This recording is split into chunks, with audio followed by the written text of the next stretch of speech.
students, welcome to yet another video of Commerce Insider, that is financial management. First of all, we discuss the concept of financial management. In concept, financial management is concerned with optimal procurement as well as uses of finance. In other words, it can be defined as playing, directing and controlling financial activity of an organization. Financial management का क्या मतलब होता है? इसमें हम अपने finance को procure कराते हैं, देन उसके बाद हम उसका इस तरह से यूज़ करते हैं कि जिससे एफिशिएंट मैनेजमेंट हो सके। और इसमें क्या होता है, हम अपनी फाइनेंशियल एक्टिविटीज़ को कंट्रोल भी करते हैं। ऑब्जेक्टिव क्या है फाइनेंशियल मैनेजमेंट का? Objective, the primary objective of financial management is to maximise share holder wealth, which means maximisation of the market value और price of equity share of the company. Means इसका मतलब क्या है कि हमने अपनी शेयर होल्डर की वेल्थ को इंक्रीज़ करना है। हमारे पास शेयर होल्डर वेल्थ किसके इक्वल होती है? Number of shares held market price per share. मतलब जो हमारे पास नंबर ऑफ शेयर है उसका मार्केट प्राइस क्या चल रहा है इस समय, यही मेन ऑब्जेक्टिव होता है फाइनेंशियल मैनेजमेंट का, कि वो हमारे शेयर होल्डर की वेल्थ को इंक्रीज़ करे। इसका मेन मोटिव है ensuring availability of adequate finance at reasonable cost. इसका मेन मोटिव है कि हम क्या करें, एडिक्वेट फाइनेंस प्रोवाइड करें रीजनेबल कॉस्ट में, और क्या करें, उसका इंश्योर करें effective utilization. Third, safety of funds, कि जितने भी आपने फंड्स उसमें लगाए हैं वो आपके क्या हों, सेफ हों। देन है आपके पास इम्पॉर्टेंस ऑफ फाइनेंस मैनेजमेंट। हमारे पास main the overall financial health of a business is determined by the quality of its financial management, कि हमारी बिजनेस का जितना भी ओवरऑल फाइनेंस है वो कैसे डिटरमाइन किया जाता है कि उसकी क्वालिटी क्या है उस टाइम पे। गुड फाइनेंशियल मैनेजमेंट क्या करती है, एम करती है mobilization of financial resources at a lower cost. इसका मतलब है कि वो क्या करते हैं, उनके जो भी फाइनेंस है उसको मोबिलाइज करते हैं एक लोअर कॉस्ट पे। इसमें क्या होता है, the size as well as the composition of fixed asset of business, कि ये क्या देखते हैं कि आपके बिजनेस का क्या साइज़ है और उसके पास फिक्स्ड एसेट्स कितनी है। The quantum to current asset, आपके पास कितनी करंट एसेट हैं और उसमें से कैश, इन्वेंट्री एंड रिसीवेबल कितने हैं। The amount of long term and short term finance, long term and short term finance कितने यूज़ हुए हैं आपके। लॉन्ग टर्म फाइनेंस को डेब्ट और इक्विटी में कितना आपने डिवाइड किया है, और जितनी भी आइटम्स हैं प्रॉफिट एंड लॉस की। अब जो हमारे पास फाइनेंशियल डिसीजन है वो 3 पार्ट्स में डिवाइड है। First of all investment decision, then financing decision, then dividend decision. Investment decision, investment decision का मतलब है कि एक फर्म अपने बाहर फंड्स में कितना इन्वेस्ट करे डिफरेंट एसेट्स में, कि उसको हाईएस्ट पॉसिबल रिटर्न मिले for their investor. Investment decision 2 तरह के होते हैं, long term decision and short term decision. Long term investment decision, जो लॉन्ग टर्म इन्वेस्टमेंट डिसीजन होता है उसको हम कैपिटल बजटिंग डिसीजन भी कहते हैं, क्योंकि इसमें हमारा मेन मोटिव क्या होता है, इसमें हम अपने फंड्स को किस में लगाते हैं, अपनी लॉन्ग टर्म एसेट्स में। जैसे कि आपके पास एग्जांपल है, आप इसको किस किस में यूज़ करोगे, purchase of a new fixed asset like plant and machinery, land and building.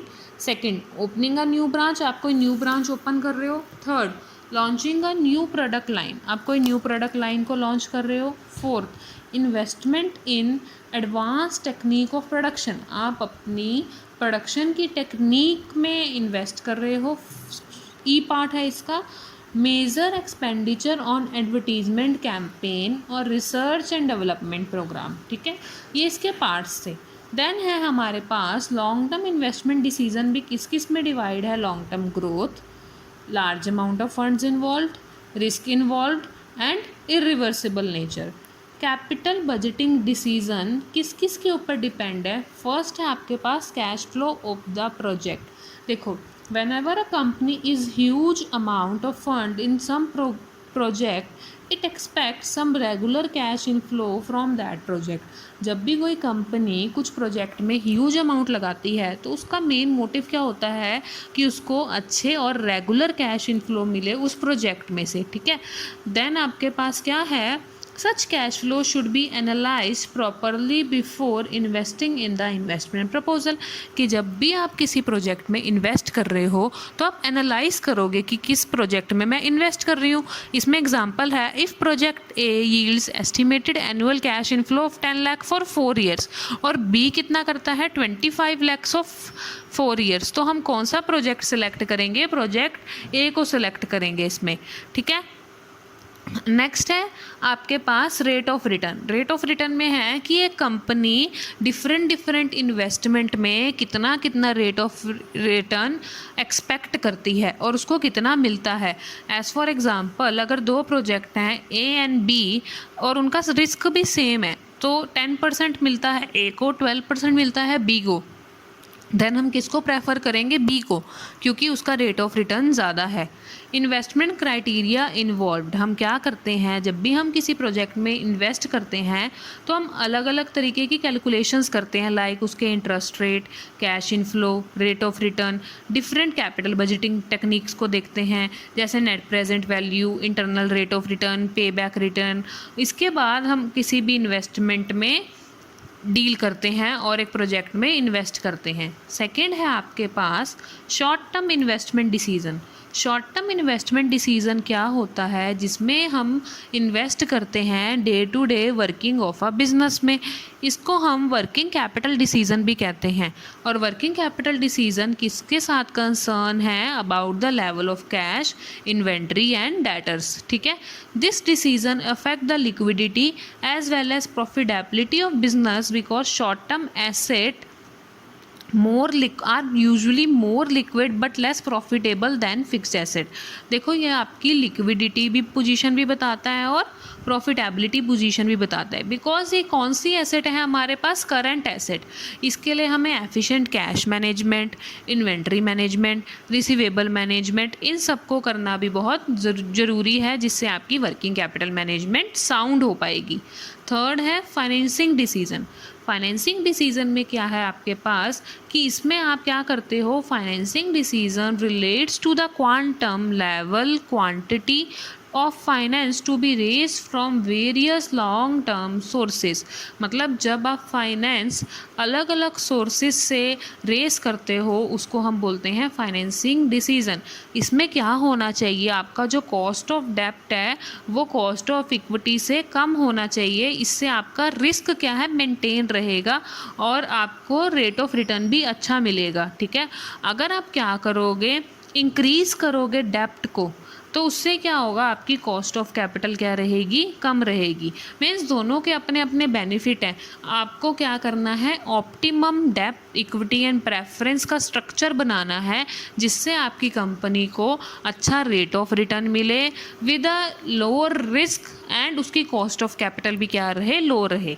आगे है आपके पास इसके पॉइंट दे रखे हैं कि जो डेप्ट है वो काफ़ी चीप होता है पर वो रिस्की भी ज़्यादा होता है, क्योंकि हमें इसके ऊपर इंटरेस्ट की पेमेंट करनी होती है जो कंपलसरी है. अगर कोई भी डिफ़ॉल्ट हो जाता है तो बिजनेस क्या है हमारा? लिक्विडेशन में भी जा सकता है. सेकंड पॉइंट है, अगर आप इक्विटी में इन्वेस्ट करते हो तो आपके पास कोई ऐसी कमिटमेंट नहीं होती regarding payment of dividend and repayment of capital. That is why equity is consider riskless for the business. उसके अंदर रिस्क क्या होता है? बहुत कम होता है. थर्ड है हायर यूज़ ऑफ डेप्ट increase the fixed financial charges. आप जितना ज़्यादा यूज़ करोगे डेप्ट को उतना ही ज़्यादा आपको financial charges means interest rate की कंपलसरी पेमेंट करनी पड़ेगी. ठीक है. Financial risk is the chance that a firm would fail to meet its payment obligation. अगर क्या होता है आपके पास पेमेंट नहीं कर पा रहे तो वो आपके ऊपर क्या बन जाएगा? फाइनेंशियल रिस्क बन जाएगा. ठीक है. तो हमें क्या करना है? डेप्ट, इक्विटी एंड प्रेफरेंस के ऊपर ऐसे डिपेंड होना है कि हमारी कॉस्ट ऑफ कैपिटल भी लेस रहे और हमारे पास रिस्क भी ना बढ़े.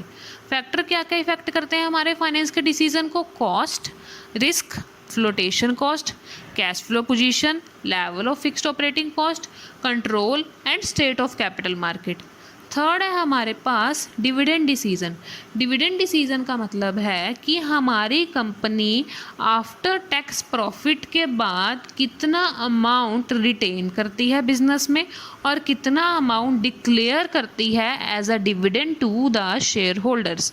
इसके कौन कौन से फैक्टर अफेक्ट करते हैं? Amount of earnings, stability of earnings, stability of dividend, growth opportunity, cash flow position, share holder preference, taxation policy, stock market reaction, access to capital market, legal constraint और रिस्ट्रिक्शन और contractual constraint. आगे है आपके पास financial planning. Financial planning का क्या मतलब होता है? ये क्या लेती है कंसिडरेशन में आपकी growth, performance, investment and requirement of funds at a given period of time, कि आप अपने फाइनेंस की प्लानिंग एक गिवन पीरियड ऑफ टाइम में कितनी करते हो। फाइनेंशियल प्लानिंग का एक ऐसी प्रोसेस है जिसमें हम एस्टिमेट करते हैं कि हमारी फर्म में एक गिवन पीरियड में कितने फंड्स की रिक्वायरमेंट है और उन फंड्स को हमने किस किस सोर्सेज से कलेक्ट करना है। Objective of financial planning, objective क्या है आपका? To ensure availability of funds whenever required, कि जब भी आपकी बिजनेस को, फर्म को फंड्स की नीड है उस टाइम पे वो इंश्योर करे उसकी अवेलेबिलिटी। आगे है estimation of funds required for different purpose such as purchase of long term asset और as to meet day to day expenses of business, और estimation of time at which these funds are to be made available and specifying the source of this expenditure। हम क्या करेंगे? सबसे पहले अपने funds को estimate करेंगे डिफरेंट पर्पस के लिए और अपने दिन डे टू डे के जितने आपके खर्चे आ रहे हैं। फिर हम टाइम देखेंगे कि कब हमें फंड्स नहीं अवेलेबल हैं। देन हम क्या देखेंगे? अपना सोर्स देखेंगे कि हमने फंड्स कहाँ से लेने हैं। सेकेंड है to see that firm does not raise resource unnecessarily. क्या होता है अगर हम एक्सेस फंड्स ले लेते हैं तो वो क्या होगा? एक तो उसकी कॉस्ट भी हमारे पास लगती रहेगी और दूसरा क्या है, वो आइडियल पड़े रहेंगे, उसको हम यूज़ नहीं करेंगे, जो कि क्या है, एक वेस्टफुल एक्सपेंडिचर है। तो इसके लिए हमें क्या करना है? एक फाइनेंशियल प्लानिंग करनी है कि हमारे फाइनेंस ना ही ज़्यादा हो ना ही कम हो। अगर ज़्यादा होंगे तो वो आइडियल पड़े रहेंगे, अगर कम होंगे तो हम अपनी एक्टिविटीज़ को नहीं परफॉर्म कर पाएंगे, हमारी जितनी भी प्रोडक्शन की एक्टिविटीज़ है वो स्टॉप हो जाएगी। तो इसलिए हमने क्या करना है? ऑप्टिमम लेवल मेंटेन करना है अपने फंड्स का। Importance of financial planning, importance क्या है हमारे पास? It helps the company to prepare for the future, future के लिए प्रिपेयर करने के लिए हेल्प करेगी आपको।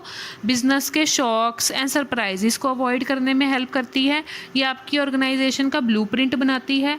ये क्या करती है? आपकी ऑर्गेनाइजेशन के डिफरेंट फंक्शंस को आपस में कोऑर्डिनेट करती है by providing clear policies and procedure. ये डिटेल प्लान प्रिपेयर करती है और क्या करती है? वेस्ट को रिड्यूस करती है, एफर्ट्स को रिड्यूस करती है और गैप्स को रिड्यूस करती है। फाइनेंशियल प्लानिंग क्या करती है? प्रेजेंट एंड फ्यूचर के बीच में एक लिंक एस्टैब्लिश करती है। सो यहाँ तक हमारा फर्स्ट पार्ट था फाइनेंशियल प्लानिंग का। अगर किसी को कोई भी प्रॉब्लम है तो आप मुझे कमेंट सेक्शन में लिख के बता सकते हैं और आप मेरे इंस्टा पेज पे भी कमेंट कर सकते हैं या डैम कर सकते हैं मुझे, that is commerce.insider। So friends, thanks for watching my video. If you like the video, don't forget to like, share and subscribe to my channel. Thank you.